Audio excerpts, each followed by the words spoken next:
Okay, we can get started here. I'm Dave McMurtrie from Commodore International Historical Society. I'm here today with Don Greenbaum, who's the former treasurer of Commodore International. Don, thank you very much for spending time with us today. I think this is a great opportunity for Commodore fans to finally get to look inside, what it was like to be in the executive side of Commodore rather than the engineering side. So really wonderful of you to spend time with us. I'm Uh, happy to do it, Dave. Thanks for inviting me to this. You're very welcome. To get started, before we jump right into Commodore, I wanted to talk about you were at Manufacturers Hanover Trust Company before that. You started out as a loan officer, and I wanted to bring that up because it's a nice segue. Do you want to talk about how you got started at Hanny Manny? Manny Hanny. Manny Hanny, sorry. Yeah, sure. So I went to Rutgers. I graduated in 73. In my senior year, I interviewed at Manny Hanny and was hired right out of college. I probably went to work 2 months, 2 weeks actually, after graduation. It was the training program for corporate lending officers.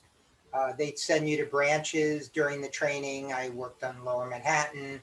I worked on Fifth Avenue and 43rd Street. Those of you who have walked down it see this bank that has this giant vault in the window. That was actually the vault where they kept the questions for the $64,000 uh, question show. And Oh, the pyramid. no, not the pyramid. It was Oh, that was actually the the sixty-four thousand 25,000. dollar That's right. question. That's the That's one that right. had the scandal in it, actually. Yep. Um, so I wound up being a vice president and assigned to a branch on Lexington Avenue. That was back in, I believe, 77, 78. And that is where my association with why I'm here began. Okay, so you were there about 4 years before you got promoted, or just sometime in No, there? I was around the banking system as you moved up the corporate ladder. But when I was made vice president, I was at the Chrysler Building, which is Lexington and 43rd. Oh, okay. Excellent. So yeah, how were you introduced to Commodore while you were at Hanover, at Manny Hanny?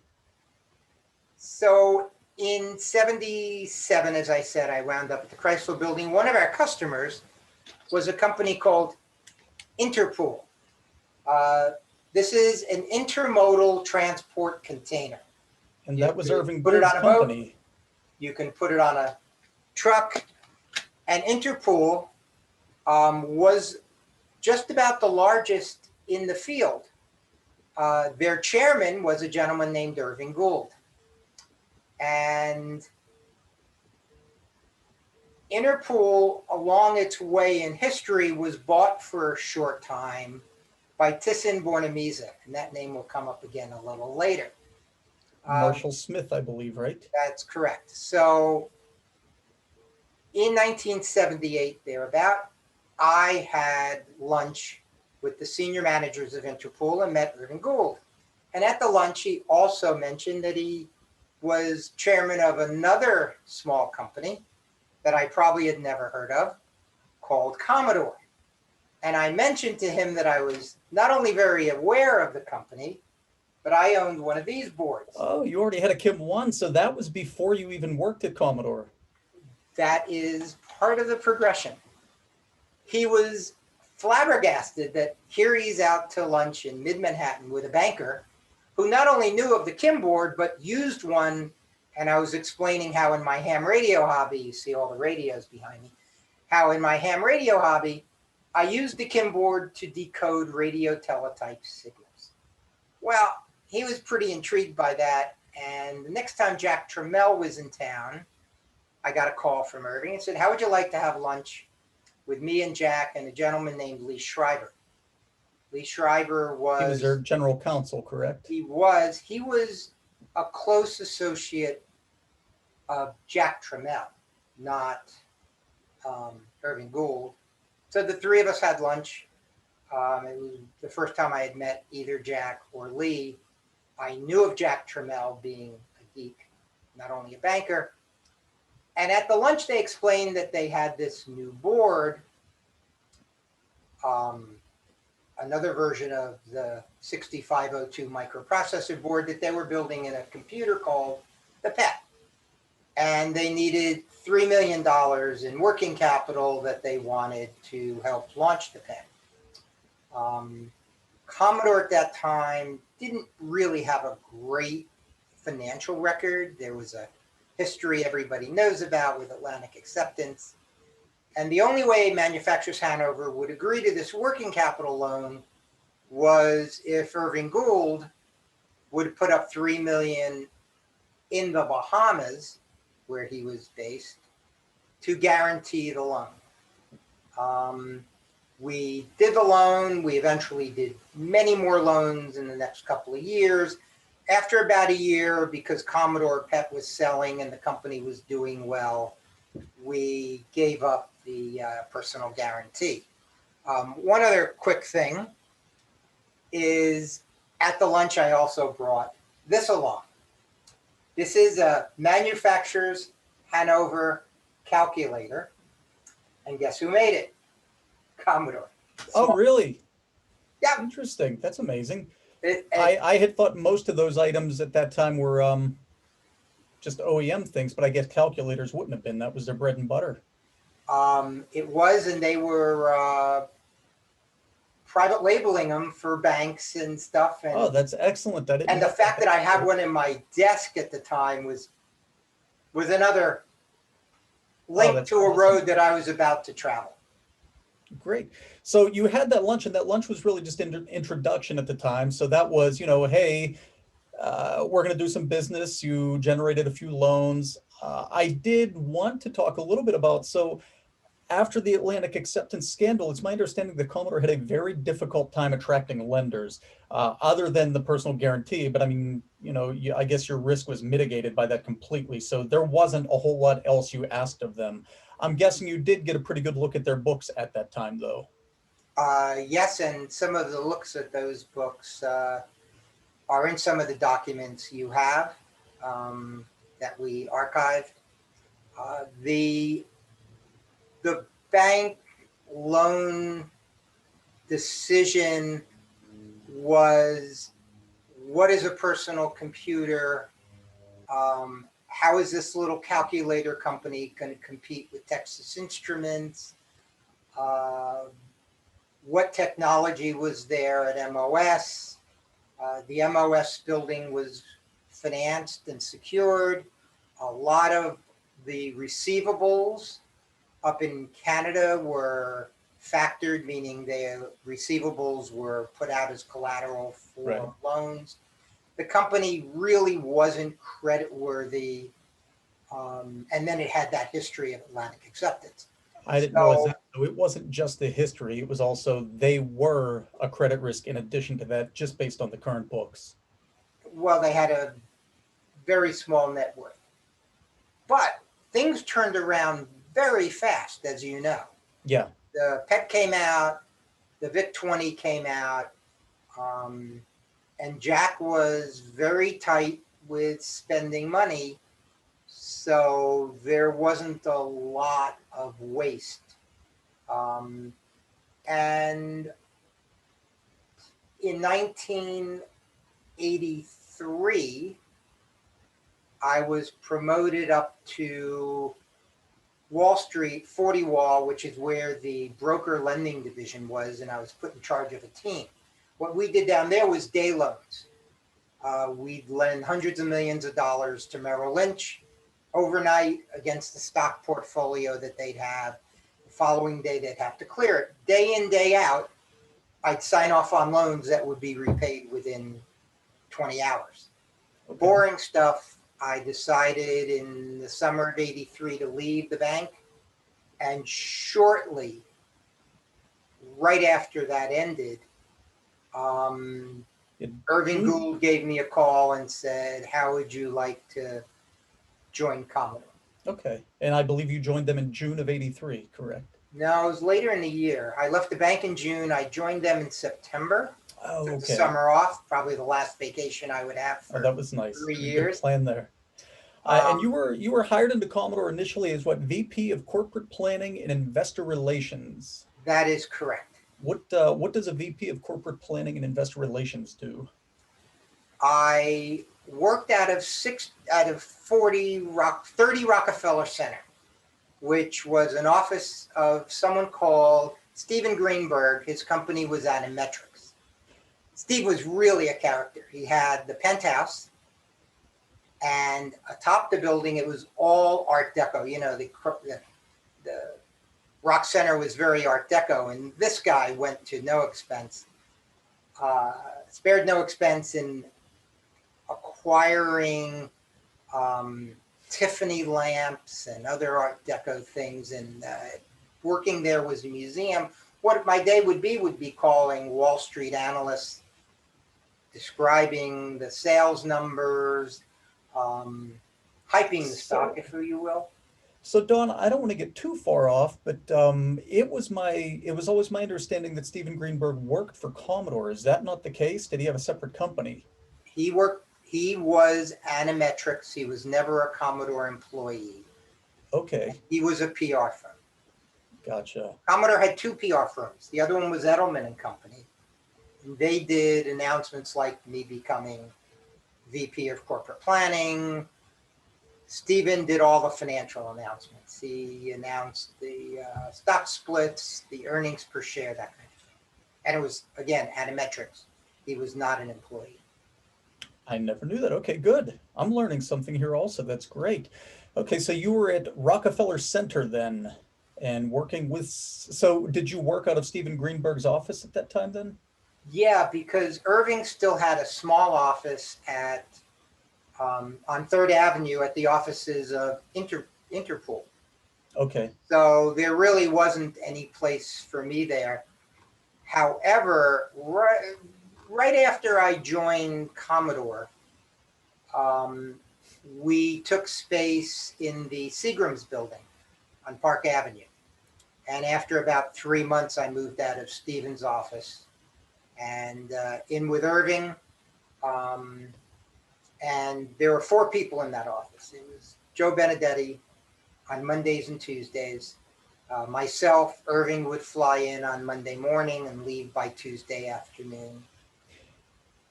was it the case? I know I read this somewhere that one of the reasons Irving, for tax purposes and residency purposes, he had to be in the Bahamas some number of days per week, in the U.S. some number of days per week.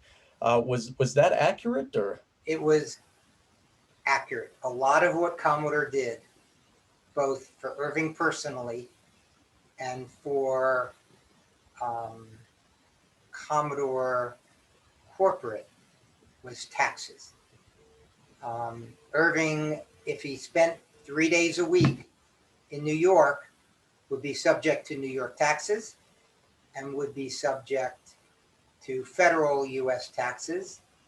So he'd fly in, we'd have meetings, he'd fly out. And his secretary, Jane, kept a very close diary on where he was when, and if he spent more than 2 or 3 days 1 week, like he was at CES for a week, then we made sure the following week he stayed in the Bahamas. He did that for Canadian tax purposes too.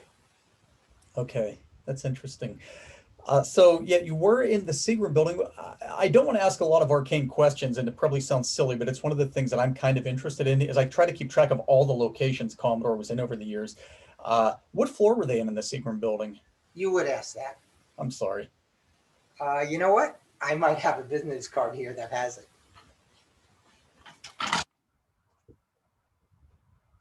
I'm sorry to say,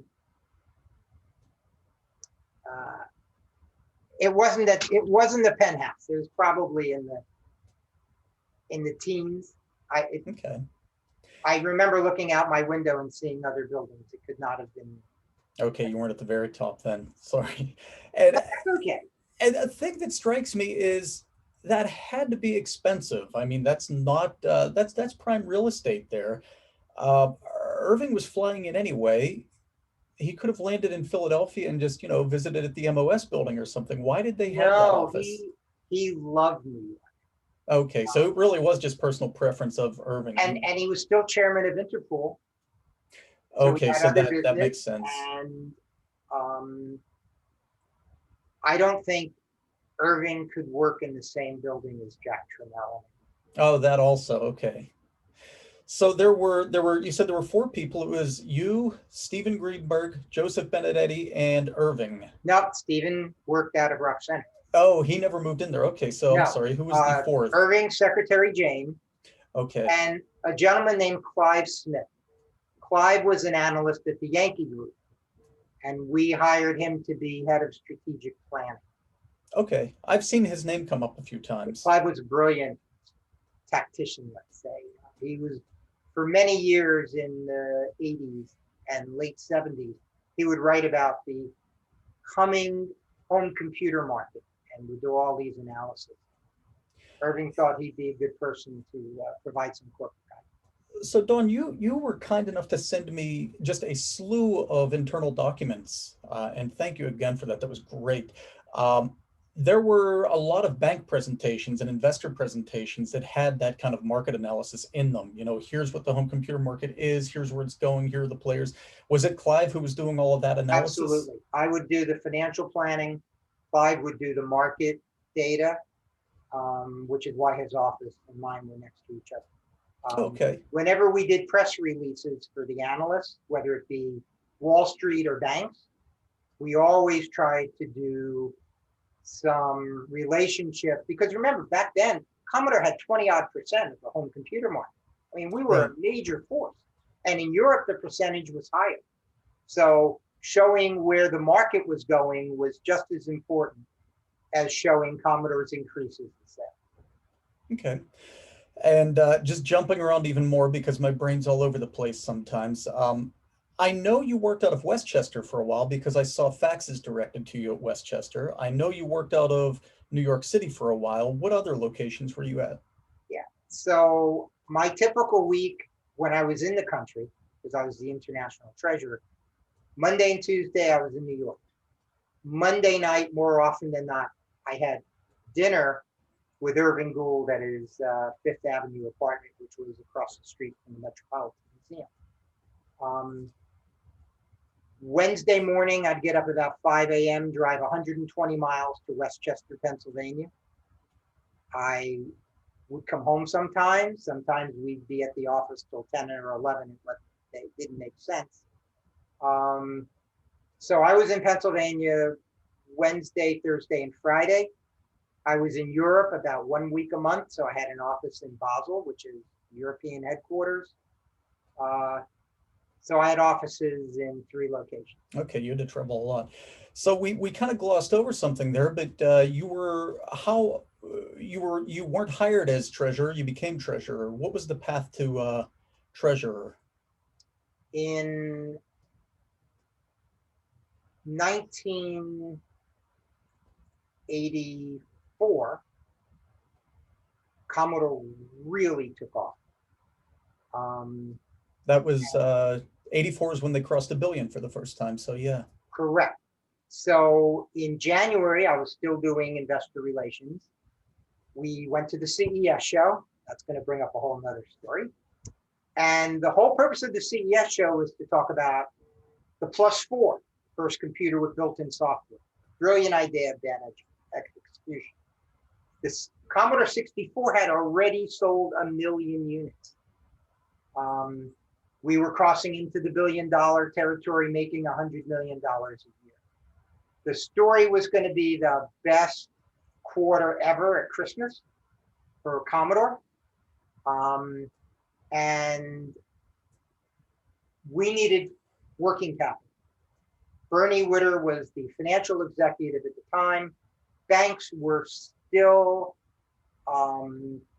giving us a hard time to raise all that we needed to raise. The decision was made in the spring of that year for me to take over the fundraising, if you will. By then, as you know, Jack will left, and I know you have questions about that. Bernie left, Bernie Witter left. A lot of the old Commodorians left.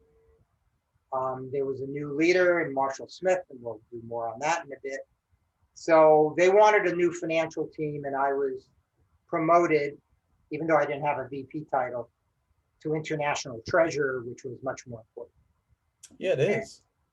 And I think it's key to point out, actually, I believe you were the youngest person on the executive team at Commodore. I mean, you were something like 33 or 35, and you I were the, was 32 when I joined Commodore and 33 when they named me president. yeah, I mean, that's an amazing I was accomplishment. also in my 20s when I was the vice president of manufacturers Hanover. Yeah, that's a meteoric rise, Don. Congratulations on that. I mean, that really does, that says something about your quality of work, I'm sure. So yeah, I'm sorry, I cut you off there a little bit though. This is probably a good time to talk about The meeting, the the the Jan changeover. the meeting at the January 1984 CES. So you were president or present, you were present at that executive meeting that took place at the 1984 CES. That's the one after which Jack Trammell exited Commodore. Okay, so that is not in. That's been written a lot, but it's not 100% correct. Um, Irving had meetings with Jack at CES. I believe Bert Winberg was there, one of Jack's closest confidant on the board. Lee Schreiber was there. Certain other people were there. Jack wanted Sam, who was in Japan running procurement and whatever. He wanted him to have a major role at Commodore. He had another son, Leonard, who was graduating from Columbia later that year. He wanted to bring him in. He had another son he wanted to bring in.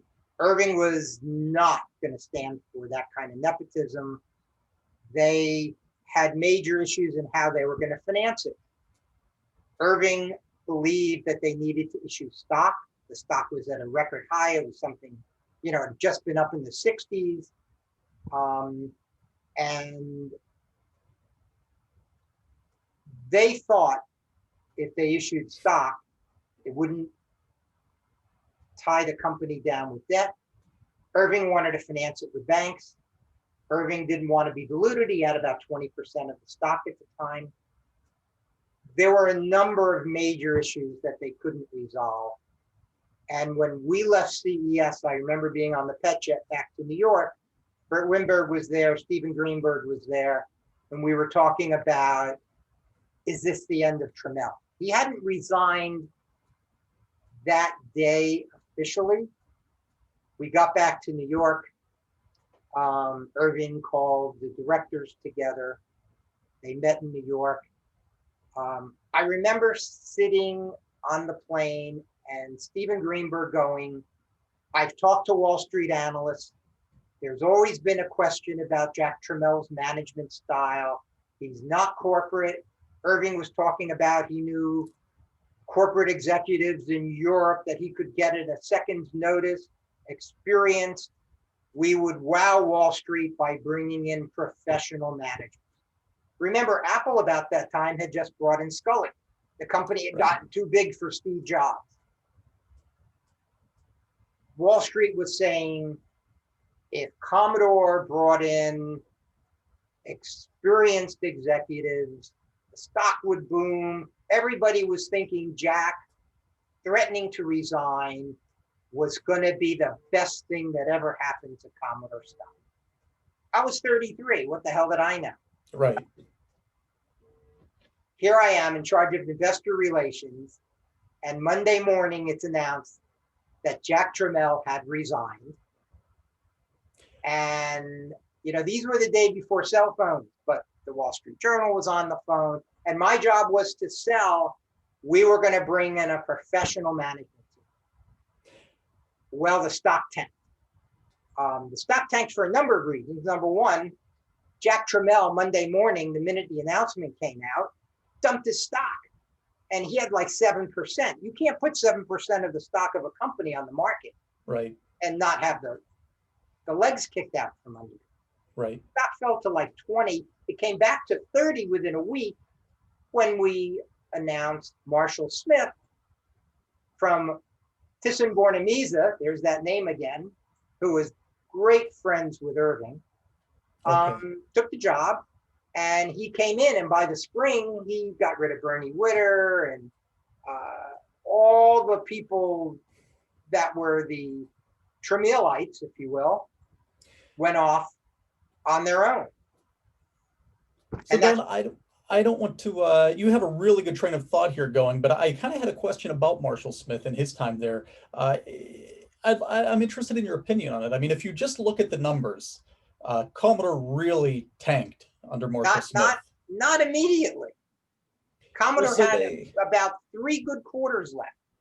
correct, yes, U.S. started softening pretty quickly, but Germany was on a roll, and we were opening up new markets. So it was sort of 84 was still the inertia of the Commodore 64.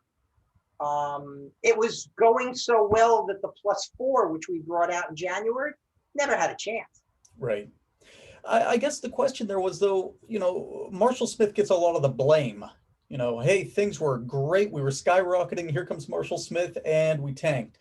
How much of that is actually Marshall Smith, and how much of it was that was going to happen no matter what because of the plus 4 follow up, and they were kind of And throwing things at the wall to see what would Junior stick. and the PC Junior. So here's more of the way I see it. It may not be right, but this is how I see it. Marshall comes in, banks are throwing money at us. I spent the summer putting together $100 million bank facility in the US because we were still growing. We were still making, in June of 84, we announced 1.3 billion in sales and over 108 million in profits. That was a record. Hmm. Um, That was and Commodore's highest revenue ever recorded in their history. that was the peak. That was already June, and Marshall was in charge, but it was inertia. Marshall brought in a lot. I believe that's when Cooperman joined the company. He was Harold also, Cooperman. yeah, he came out of Apple. Yeah. Um, and they were already talking with Tom Radigan. He would be brought in at the very end of 84. Wall Street was totally buying this corporate structure that Marshall was putting together. The problem is a lot of the people that were coming in were not from high tech. And a lot of focus was being put on, well, we were courting Amiga. We were going outside for the technology.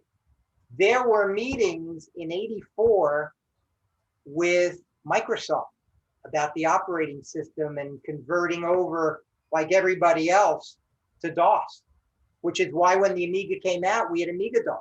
We were talking to Microsoft. Trammell would never have done that. I'm curious why you Let say me that, just Don. finish the summer of 84. We got a 25 million pound loan from Barclays, again, because England was exploding. Number one computer company in England. And then in the fall, we were approached by Bavarian Vereinsbank to do a public debt offer for 100 million Deutschmarks, which was about 33 million US. So we were still rolling in 84. It all hit the fan Christmas of 84. And there was a plane crash in Texas with the IBM executives. PC Junior was totally abandoned by IBM corporate, and they just crashed the price of a piece. You could buy at Christmas 1984 an IBM PC Junior, cheaper than you could buy a Commodore 64. I didn't realize that. It was a complete disaster. And we still went ahead with the Deutschmark issue in December. But we didn't find out until the beginning of 85 that there were so many C64s left on the shelves that Sears didn't know what to do with them. Truckloads. So for me, and I apologize, I just don't know how retail sales work. Commodore had already sold them to Sears, I'm guessing, so they weren't on Commodore's books anymore. They were So not. But you're just saying that the net effect there was Sears certainly wasn't placing new orders for the We C64. we had no orders in January and February. Okay. It was, yeah, there were some orders, And I guess there but was, it was like the balloon popped in the States. Now, interestingly enough, the balloon didn't pop in Europe. Germany was taking all the Hong Kong production. Um, Germany was always 3 to 6 months behind the US. So they were at their peak while the US was falling flat. And back in the 1980s, companies didn't say the market in Germany was this and the market in the US was this. The only people that knew those numbers were the board and the bankers, because we gave them quarterly reports. The bankers knew there was a problem by June of 1985. so I'm guessing credit started drying up then. Credit sales. Um, So the other thing that seems like it would be a factor in my mind, but you can tell me if I'm wrong. I mean, Commodore spent a lot on product development and R&D in that time, with a lot of products that either didn't make it to market or failed in the market. How much of an impact was that, or was it really just that sales of the C64 stagnated? when your biggest product hits a bump in the road, the whole ship was rocked. Hmm. Um, the 128 was coming out to try to follow on. The plus four was just an unmitigated disaster. Um, things were getting to the point where Marshall Smith decided to take drastic action, and he started cutting. And unfortunately, one of the biggest costs of Commodore at the time was engineering, which you just mentioned. We were spending a lot on engineering, and they started hacking away big time at R&D. What happens to your company when you start hacking away at R&D? You're not going to have new products. You cut the future. Hmm. Yeah, so I mean, there was a large loss of talent there. There were a lot of products that were dropped on the floor. So I mean that. So was the reality that Commodore didn't have a choice there, though? I mean, they were out of money. Their revenue was flat. They couldn't borrow money. What would their alternatives be? No, no. Corporate executives made a conscious decision. We cut what we can cut. Commodore never had a big sales staff because they sold through Sears and Kmart, and uh, there weren't there wasn't a lot of sales going on, and there wasn't a lot of corporate. I mean, we had 4 people in New York. We had about 5 or 6 in Pennsylvania. There wasn't this massive corporate structure. Okay. So where do you cut? You know, Westchester was 35% of the building was producing C64s. Probably 50% was R&D. Yeah. You know, there weren't a lot of people that there wasn't a lot of fat. Jack ran a thin company, and Marshall ran it just the same. Okay. How elastic was manufacturing? When orders slowed down, what was Commodore's ability to say, well, we can trim here, we can shrink manufacturing because we don't need to produce as much? So the hard drives were made by Japanese providers. There's nothing to slim there. Hong Kong, which Bob Leto ran, did all the circuit boards. They did the circuit boards for the floppy drives. Don, I'm sorry, who did you say ran Hong Kong? Bob Leto. Okay, I'm not familiar with that name. Yeah, Sorry. they're one of the unspoken heroes in Commodore. Um, Stayed on after Jack left. Bob knew he was British. He was in Hong Kong where we had our factory. And the good thing about a Commodore 64 is whether it went to Germany for final assembly, or even in England, it was identical inside. So that with changing out a chip or two, it became the PAL version or the North American version. So when we didn't need them in the States, they just switched them over and switched them out of Hong Oh, Kong. nice. So there wasn't this massive factory in Hong Kong that needed to be lowered or reduced. That factory stayed on until the bitter end, because after the Amiga, they started making Amiga motherboards, and when they made all the IBM compatibles on the 286 machines, they also came out of the Hong Kong factory. Okay, that was the same factory in Hong Kong then. Yeah. Did Commodore own that? We did. Okay. And Don, I don't want, I hate to do this to you. The pet that is sitting up there behind you, do you want to talk about that pet for a moment? If I don't ask, somebody's going to bring it up anyway. How did that pet fall into your hands, and can you tell us any special significance that pet may have? How about this? I'm going to end our interview with the story. Okay, that's perfect. Okay, can we do can that? Go back to that. Yeah. It's integral to when did you leave Commodore? Okay, I don't want to jump right to that yet. So you are one of the rare people who you had a lot of interactions with. You were on the executive team. You had a lot of interactions with Irving. You had a lot of interactions with Jack Trammell, and those are people. It's the folklore of Commodore is those two. Can you tell us about some of the more memorable events with Irving and or Jack? And they can be personal too. I mean, the personal things might even be more interesting, or something really bad happened at Commodore and how they handled it, or just something interesting. Well, let's describe this about Jack. Tough as nails. I remember being at one of the shows with him in Vegas, and he liked to gamble. Everybody knew that about him. That's no secret. And he was playing this dollar slot machine.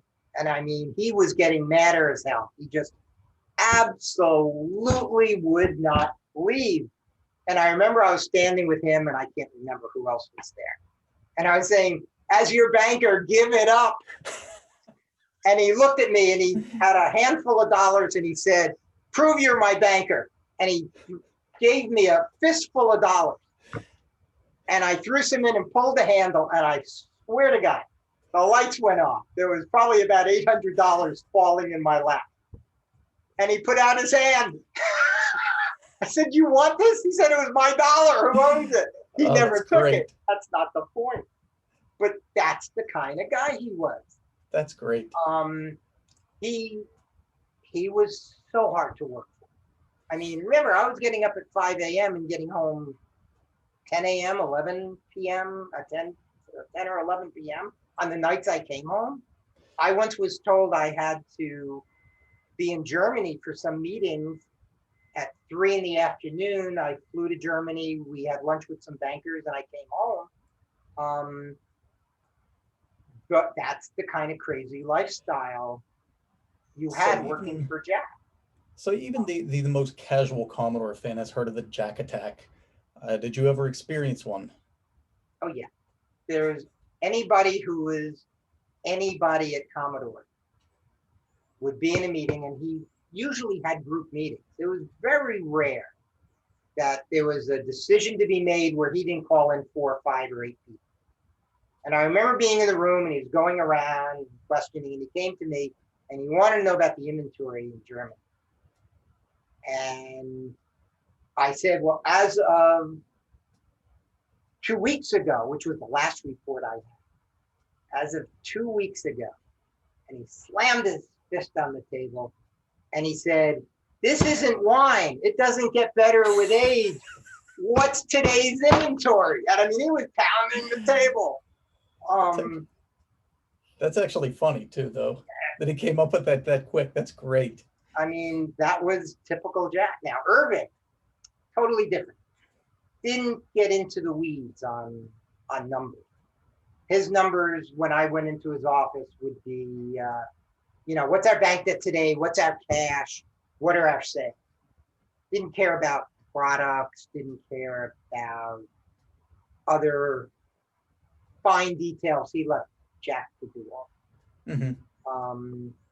A great Irving story is we were going cross town for lunch or something, and Irving had this big giant Rolls Royce, and we're going probably across 45th or 47th. We hit this massive pothole. I mean, teeth jarring pothole. And Irving looks at me and he says, "What the hell is Koch doing with our tax dollars? These roads are a mess." And remember, his whole life was to avoid taxes. And here he is, Yeah, that's Koch was priceless. destroying the city and not spending his tax money. That's priceless. That's great. So I guess, yeah, moving on from there. Oh, I probably had one more. Let me give you one more hypothetical question, and then we can move on to how you ended up exiting Commodore. But uh, this is going to put you on the spot, Don. You can dodge this one if you like. I won't be offended. But in a hypothetical world, if Jack had not left in January of '84, what do you see being different about Commodore in the lean years of '84, '85, and '86? Would they have weathered those better, or was the company just on that trajectory and that's how it was going to be? So Jack gave an interview, I think it might have even been 60 Minutes, when IBM entered the home computer market, the PC Junior. You can look this up, it's pretty much out there. And Jack sat back in his chair at Westchester with the trees behind him, big office. And he said, "I'm not worried about IBM." He said, "We're going to eat their lunch." And unfortunately, there were many Commodorians, as I like to call them, who believed Jack. And we all had the sense that what the hell did IBM know about the home computer market? Jack had beaten Tandy at its game. Jack had beaten Texas Instruments, TI. definitely, yeah. In England, it had taken care of Clive Sinclair. All comers were dispatched. Jack never would have seen, as we didn't see with Marshall Smith, that IBM was going to lose the people running that division, and they were going to cut the price in half, and eventually IBM exited the home computer market. But they killed it in exiting. Interesting. So how long were you at Commodore, and how did you end up leaving Commodore? Okay, so I joined in the fall of '83. And now let's go to '85. The shit has hit the fan. The banks are worried.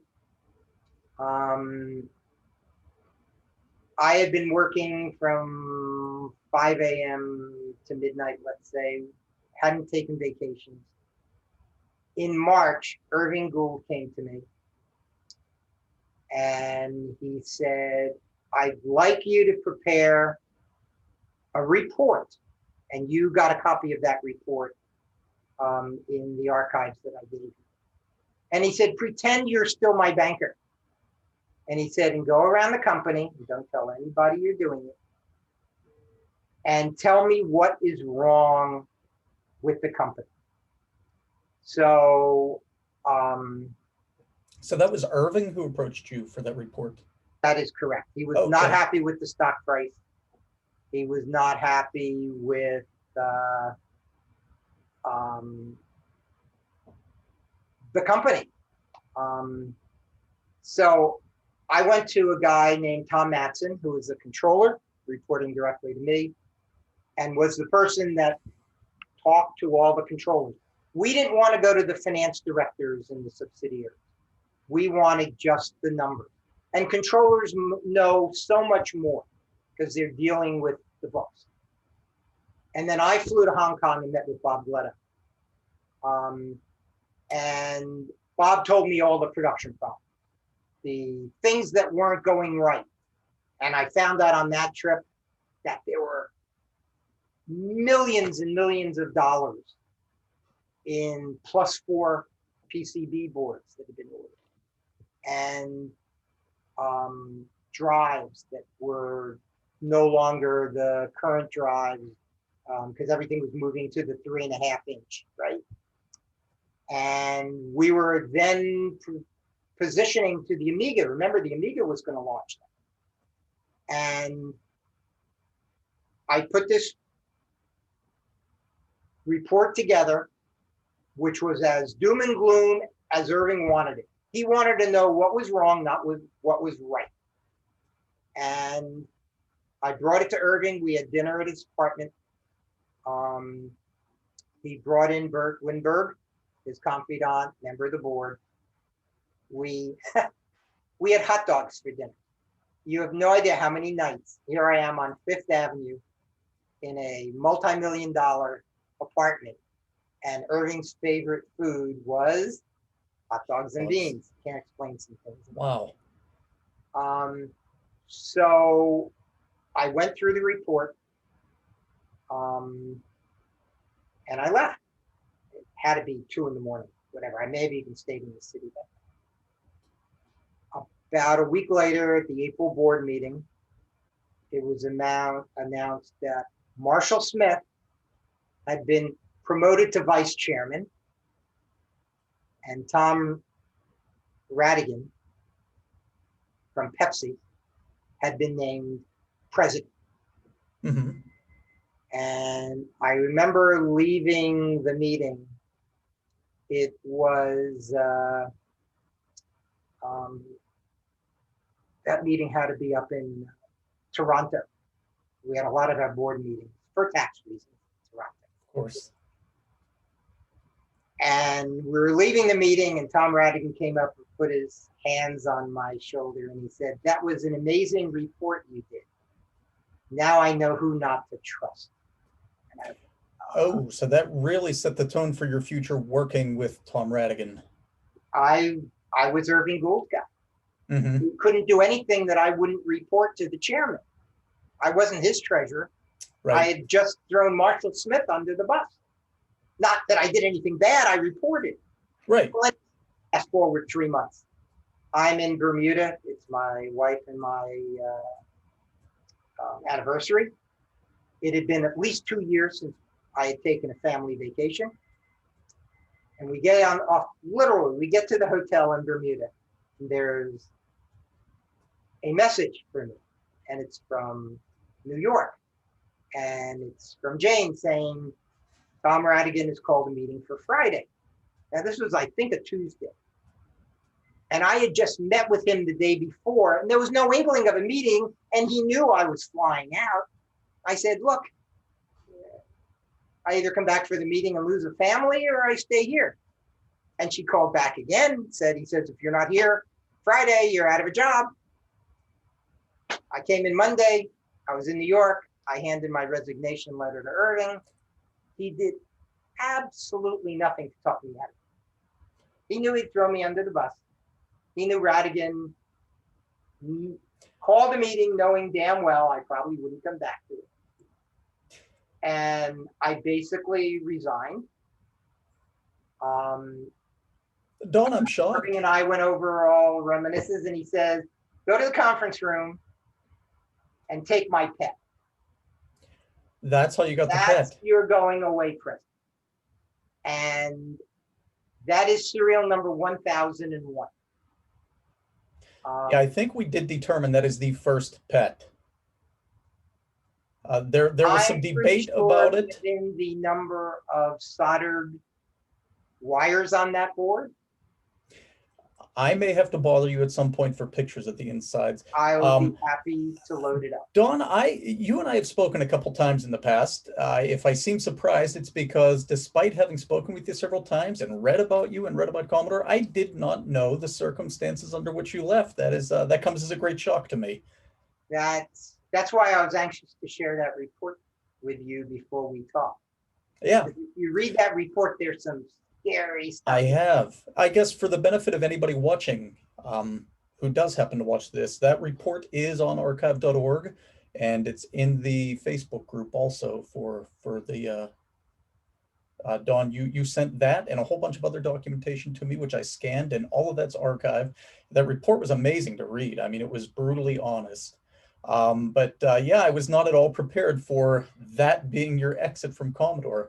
No, I was there 3 years. I was 32 when I joined them. I was 70 3 years later. Based on the experience, I mean, public debt offerings, dealing with stockbrokers, watching a founder get kicked out.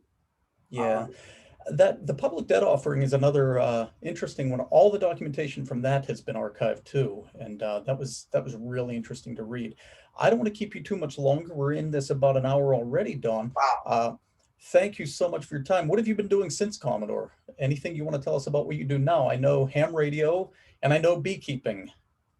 Yeah, those are hobbies. So, what do you do when you're now 36, 35, and you're leaving a multinational billion-dollar company? So, you go to a family business. It was run by my sister. She was doing math co-processors and that.